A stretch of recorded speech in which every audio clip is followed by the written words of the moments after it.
J'espère que vous allez toujours bien. Alors, si vous avez vu la vidéo précédente, je faisais une tournée des jardins et je profitais de ce bel avant-midi ensoleillé pour vous faire une petite tournée des animaux qu'on a en ce moment sur la ferme, en cette belle fin de mois de mai. C'est une vidéo qui va ressembler un peu à l'autre, très raw. Je vous donne des infos, je vous présente les trucs, puis il n'y a pas de flaffa, il n'y a pas rien. Je veux essayer d'être productive puis vous montrer le plus de choses que je suis capable cette année. J'aimerais beaucoup y arriver. Et puis, au niveau du montage, bien, c'est sûr que faut que je coupe là-dedans, sinon j'y arriverai juste pas. Ils sont hot, les youtubeurs qui finissent par être capables de tout faire ça. J'y arrive juste pas. Je peux pas filmer, monter, travailler. C'est impossible. Alors, je commence. Je vous montre ça. On a la maison là-bas, on a la petite chapelle, les jardins qui sont là, le tunnel chenille qui s'en vient ici. On a commencé à mettre les volailles à l'arrière ici. Mon chum sélectionne toujours les sections de champs qu'il voit qui manquent d'azote, d'engrais.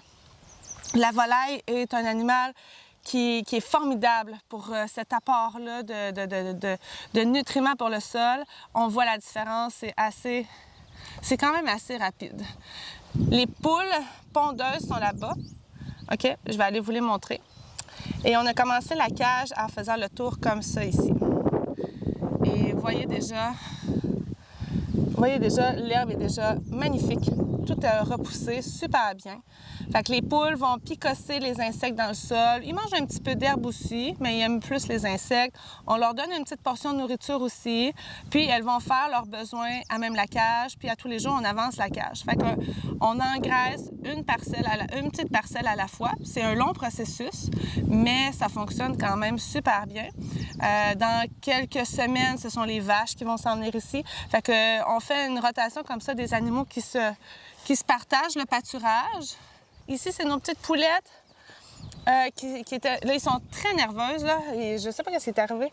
Ils étaient peut-être trop nombreuses dans l'espace qu'on avait. Fait que ça, c'est tous nos petits œufs incubés.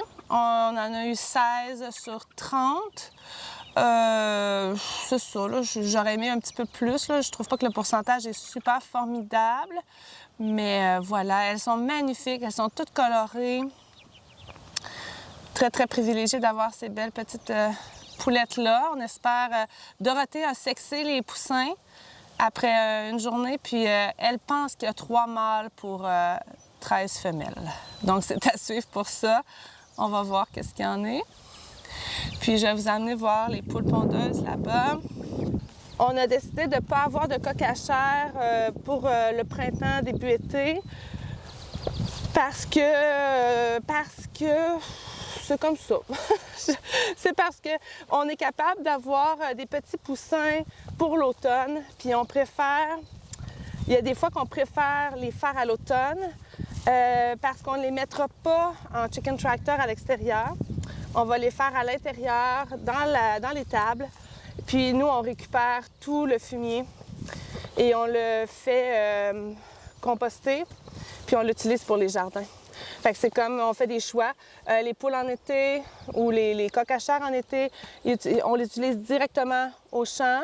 Fait qu'ils sont capables vraiment d'engraisser les champs comme j'expliquais au début. Puis si on les fait plus tard, à l'automne, bien là, ça va être pour mettre directement dans le jardin. Fait que peu importe ce qu'on fait, c'est bénéfique. Il faut juste essayer de trouver qu'est-ce qu'on a le plus de besoin. C'est ça qu'on essaie de faire. Fait que ici, on a les cocottes. Fait que c'est très rudimentaire, là. Ça s'en vient vieux un peu. Mon chum tire ça à bras.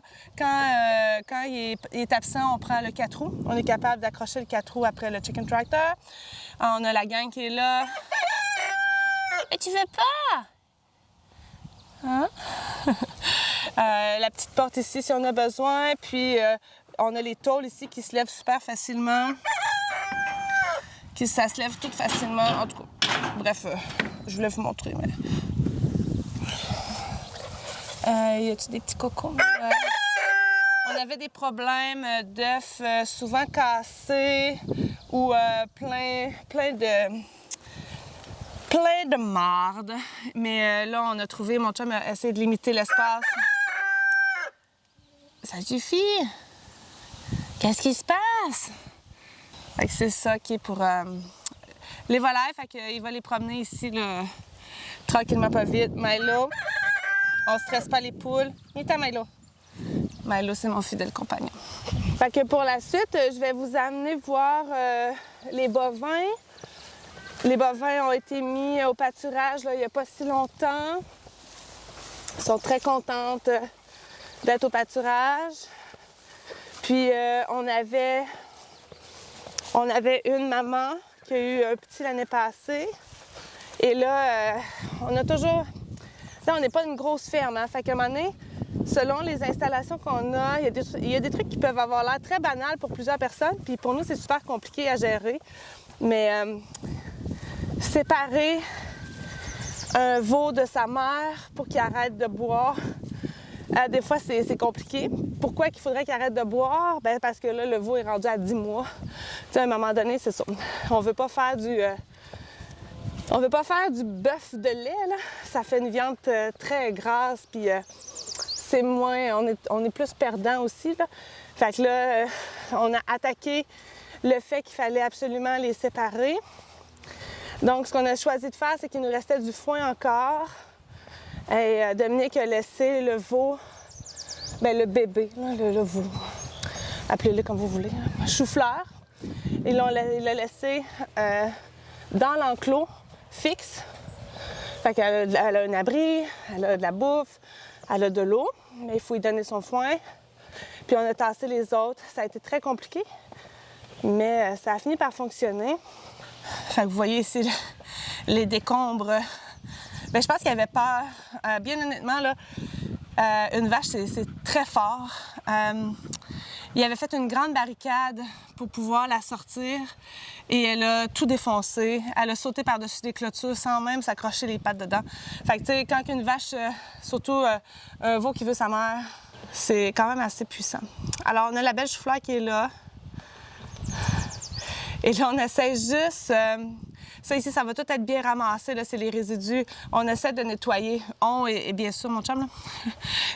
on essaie de nettoyer ça l'hiver. Mais là, il va rentrer avec le tracteur, puis il va ramasser avec la pelle, ça va aller mieux. Fait que Chou-fleur est là.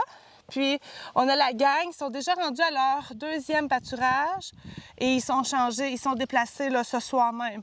Fait que mon Dominique, il constate là, que l'herbe est coupée au niveau parfait. On veut pas qu'ils mangent trop pour pas abîmer le sol. Fait qu'il va les déplacer à l'endroit où est-ce qu'elles sont rendues. Puis, donc, on a Cécile qui est ici. On a Princesse qui est là, qui est la maman de Chou-fleur. Puis on a le petit Toxon ici, qui est le bébé de Feu Bertha.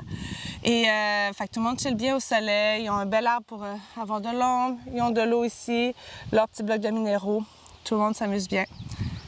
Et elle se repose. Elle se repose, elle digère. C'est bien qu'elle soit au repos comme ça. C'est ça qu'on veut. Hein, les cocottes? Et le coco. Et lui, le petit coquin, s'était sauvé cette semaine et il gambadait un peu partout. On pense qu'il s'est endormi et qu'il a juste simplement roulé de l'autre côté du fil en se relevant. Puis là, il ne savait plus où il était. Ici, on a l'écurie de Maeve. Maeve, qui est le Clydesdale de ma fille. Je vais vous la montrer dans quelques instants. C'est son écurie d'hiver, si on veut, là, qu'on a fait tranquillement, pas vite l'année passée, qu'on a vraiment fini à l'automne. Ça a été formidable, un super ajout. On a le beau Mocha qui est ici, qui est mon petit mini poney. Ah, mon petit loulou! Qui est en train de prendre son petit déj. Oh! Hein? Puis là, Mocha, habituellement, ben, il est au soleil, dans l'enclos là-bas. Il profite de la journée, tout ça, mais là, t'as enlevé ta couette. Il y a des problèmes avec ses petits yeux, puis là, je crois qu'il tolère vraiment moins bien le soleil. Et là, on est en train d'investiguer qu'est-ce qu'on va faire. Il y a un masque UV pour le protéger, mais c'est comme plus suffisant.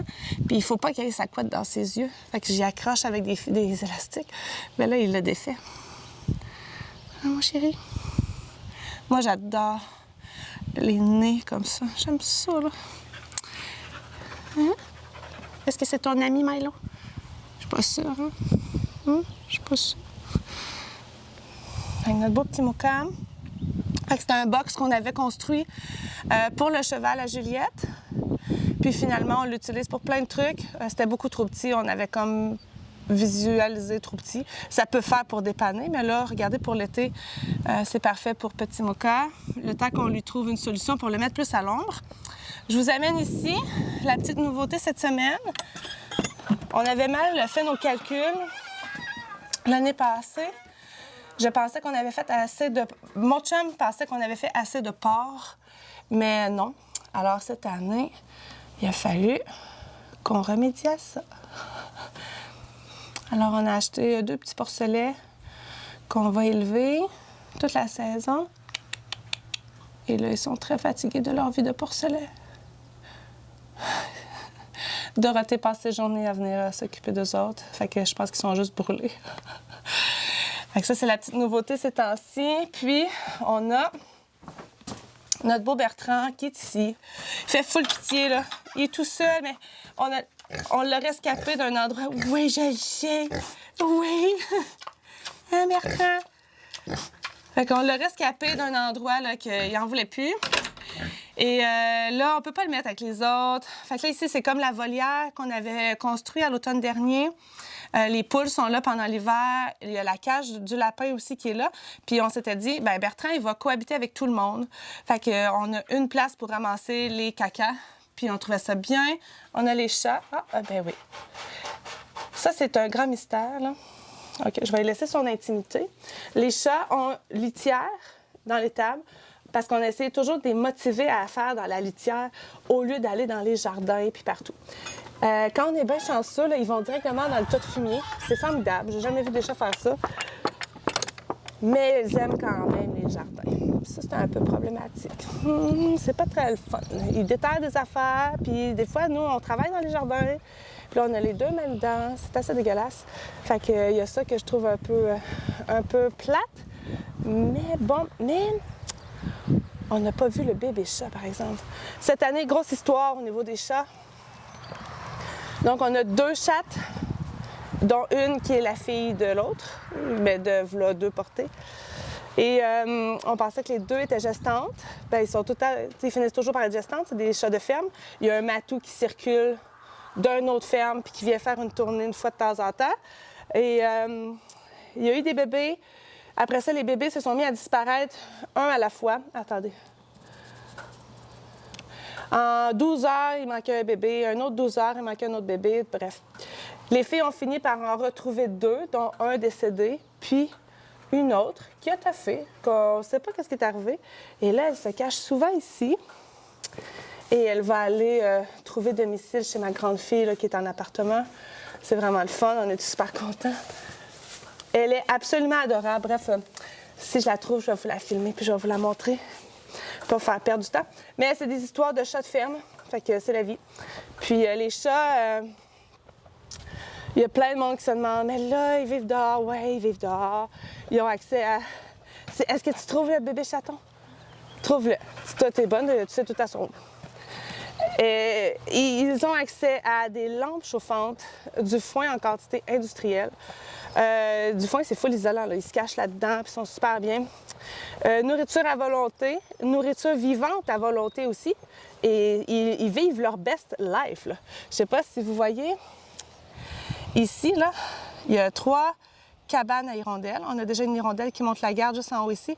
Bien, hier, là, il y avait un chat là-dedans, là, puis elle était stimulée, puis elle était contente. Puis on avait le chat dans le poteau, le corgi qui est à... Le corgi, je sais jamais lequel dire, parce qu'il y a un G devant lui, il fait J, je sais pas. C'est-tu corgi ou corgi? Dites-le moi, s'il vous plaît. Qui était en bas, puis qui jappe après le chat. C'était de toute beauté. Bref, puis il y a lui.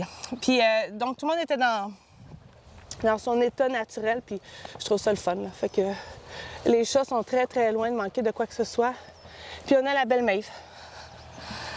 On a la belle Maeve ici, qui vit sa best life au petit pâturage.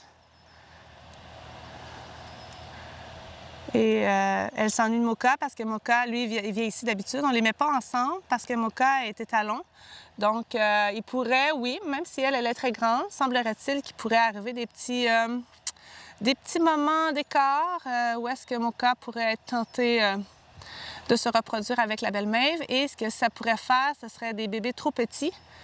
Et les bébés ne pourraient pas pouvoir ne pourrait pas boire après Maeve. Donc, ça serait peut-être problématique. Fait qu'on essaie d'éviter ça. Fait qu'on les met pas ensemble, mais ils chillaient ici les deux il n'y a pas longtemps. Mais c'est ça. Étant donné la problématique de ses yeux à Petit Mocha, là, on l'a mis à part, à l'ombre, là, pour que ça guérisse mieux. On a elle qui est de retour. Qu'est-ce que tu fais? Donc, ça, c'est... elle s'appelle La Chose, donc The Thing. Elle s'appelle La Chose. Elle est adorable.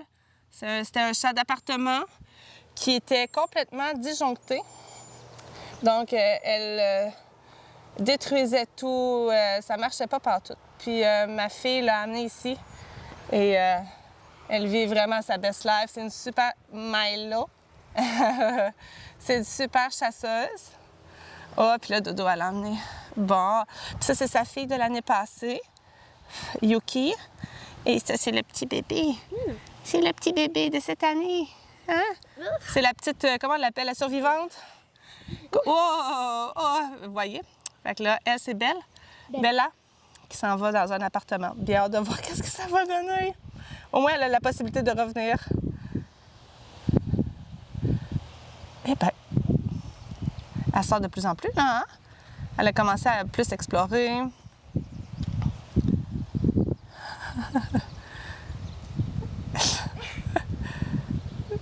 Tout le monde s'amuse bien. Alors voilà, ça ressemble à ça. Cette année, j'étais partie dans ma tête là, que je voulais qu'on ait un mini poney de plus. Je voulais avoir des moutons, des canards.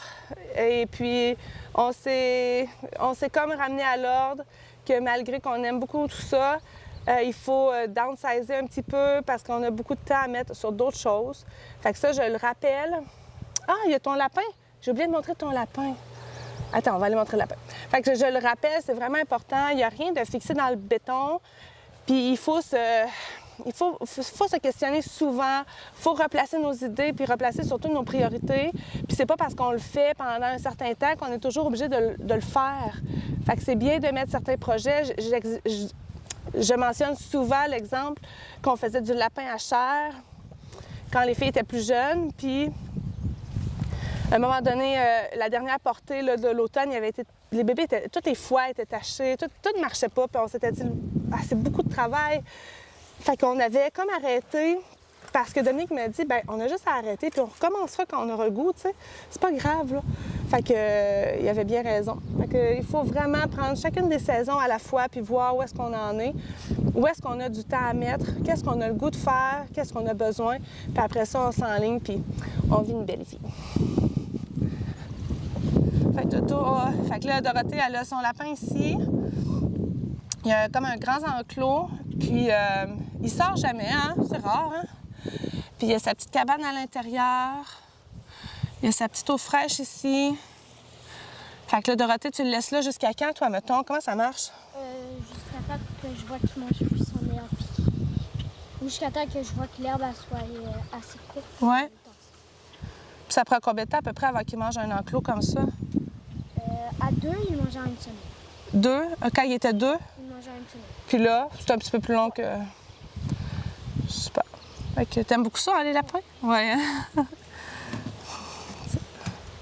Arrête de manger du gazon. Tu vas vomir.